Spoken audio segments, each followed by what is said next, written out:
নিত্য প্রয়োজনীয় পণ্যের দাম কমায় দেশের পোল্ট্রি খাতের খামারিরা যেন ক্ষতিগ্রস্ত না হয় সেদিকে সরকার সজাগ রয়েছে বলে জানিয়েছেন মৎস্য ও প্রাণী সম্পদ উপদেষ্টা ফরিদা আক্তার সাভারে বিসিএস লাইভস্টক একাডেমিতে প্রাণী সম্পদ ও ডেইরি উন্নয়ন প্রকল্পের আওতাধীন নবনির্মিত ডরমেটরি হোয়াইট হল ভবন উদ্বোধনী অনুষ্ঠানে এ মন্তব্য করেন তিনি।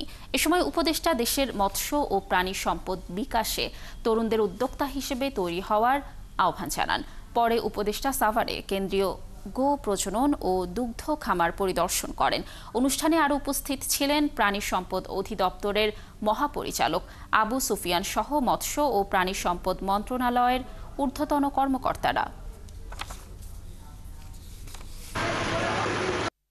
করের দিক থেকে যদি কিছু সমন্বয় করতে পারি আর বিদ্যুতের বিল বা এইসব যদি আমরা সমন্বয় করতে পারি তাহলে দাম একটা সামঞ্জস্যপূর্ণ রাখা যাবে আর কি।